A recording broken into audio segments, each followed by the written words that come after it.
श्री परमहंस आश्रम धारकुंडी सतना द्वारा संचालित हमारे YouTube चैनल मानस बोध सत्संग को सब्सक्राइब करके सनातन संस्कृति के प्रचार में भागीदार बने।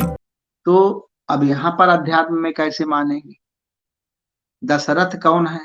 जब दसों इंद्रियां अपने अपने अर्थों में लग जाएं, तब उसका नाम है दशरथ। जैसे आप सब लोग यहाँ आए हुए, तब क्या है? पहले इंद्रियां कहाँ लगी थी? घर गृहस्थी में, पैसा कमाने में।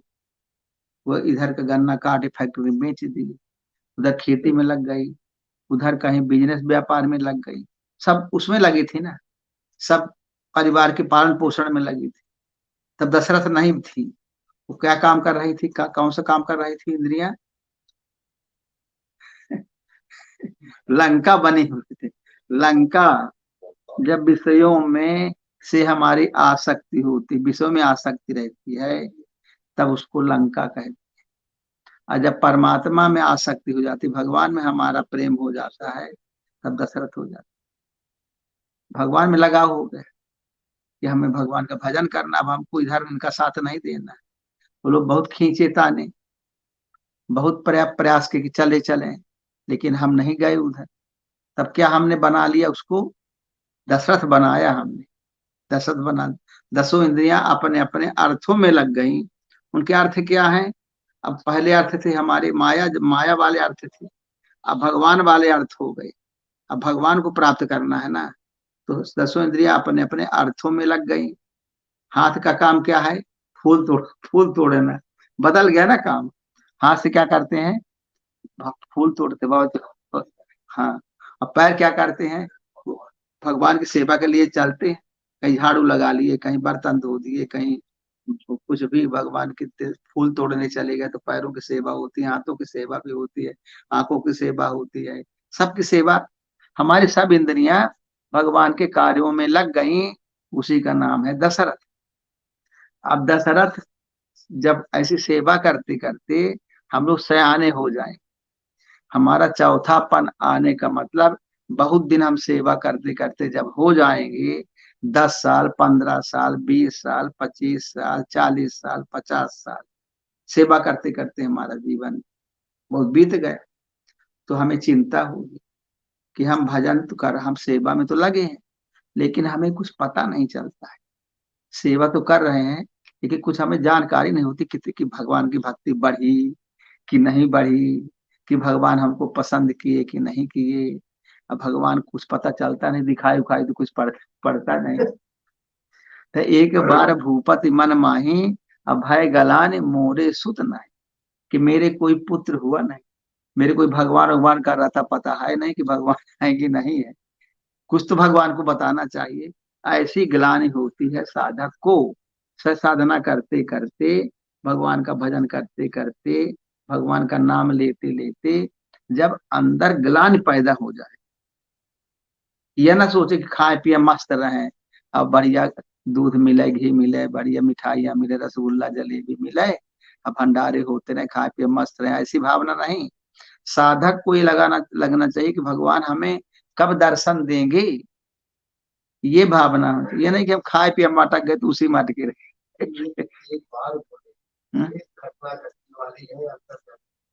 हाँ, तो एक बार राजा के मन में ऐसा विचार हुआ। एक बार का मतलब हुआ कि जब उसकी, अब उसका परिणाम हमें लेना है। हम सेवा करते करते बहुत दिन बीत गए, तो ग्लानि एक ही बार आएगी ना कि भगवान हमें दर्शन दो। अब बिना दर्शन के हमसे रहाई नहीं पड़ेगी। वो ग्लानि हुई। जब ग्लानि हुई, तब क्या हुआ? निज सुख दुख सुख सब गुरु ही सुनायो, कही वशिष्ठ बहुविधि समझायो, धरऊ धीर हुई है सुतचारी, त्रिभुवन विदित भगत भय हारी। निज दुख सुख सब गुरु ही सुनाए। तो फिर क्या हुआ कि सब दुख सुख, जितना दुख सुख सब गुरु को बताया। गुरु को बताया मतलब हम लोग जैसे गुरु भगवान से बताएं कि बहुत दिन सेवा करते हो गया, ये कुछ पता नहीं चलता है, क्या हो रहा क्या नहीं हो रहा। गुरु भगवान को सुनाए, कहीं वशिष्ठ बहुविध समझाए। अब तब जब गुरु को सुनाया तो वशिष्ठ जी ने बहुत प्रकार से समझाया कि बेटा सेवा करते रहो, जब सेवा करते करते तुमको भगवान के दर्शन जरूर होंगे, चिंता ना करो, तुम सेवा में लगे भर रहो। अब गुरुदेव भगवान तो यही बताएंगे कि सेवा में लगे रहो और तुमको भगवान के दर्शन होंगे, तुम घबराते क्यों हो, लगे रहो उसी प्रकार से। यही समझाए गुरु भगवान, जैसे समझाते हैं हम लोगों को कि राम राम जपते चल रहो, और राम राम जपते चलो, धरे रहो मन धीर, कबहू की, ये कहा एक है ना ये, कि राम राम कहते रहो और मन में धीर धैर्य रखो, तो एक दिन ऐसा आएंगे कि कृपा करेंगे रघुवीर, भगवान कृपा करेंगे, धीरज क्यों खोते हो, लगे रहो इसी प्रकार। तो जिससे नहीं धीरज रखा जाता, वो कहें भैया अब तो हम बहुत हो गए, अब तो हमको चलना चाहिए। लड़का बच्चा, हम जाएंगे तो अपने घर में भजन करेंगे, अब बुढ़े हो गए कौन सेवा करे, तो बहुत लोग चले जाते अपना बुढ़िया बिस्तर उठाए, घर पहुंच जाते कि मेरे लड़के बच्चे नाती सब सेवा करेंगे, और सेवा यहाँ तक कहाँ तक कर पाए, वहां आप मेरी सेवा का, अब मेरा उम्र नहीं सेवा करने, अब हमको सेवा करवाना चाहिए तब तुम्हारा शरीर रहे, तो अपने घर पहुंच जाएंगे। और जो नहीं गए, जो दृढ़ता पूर्वक लगे हैं, वो फिर कहते हैं कि भाई हम तो डटे रहेंगे, कुछ भी हो जाए, ये जन्म हमारा बीत जाएगा तो दूसरा जन्म तो आएगा, फिर सेवा में लग जाएंगे, वो हिम्मत नहीं खोते, तो वो लगे रहते हैं। तो गुरु भगवान ने कहा कि धीरज धरो, तुम्हारे 4 पुत्र होंगे, एक एक नहीं, 4 4 पुत्र होंगे, और 4 पुत्र जो होंगे वो ऐसे वैसे नहीं होंगे, वो तीनों लोगों में प्रसिद्ध है और भक्तों के भय को हरने वाले हों, ऐसे 4 पुत्र हों। तो इसलिए हम लोगों को धीरज नहीं खोना चाहिए, भगवान की सेवा में लगे हैं तो डटे रहना चाहिए।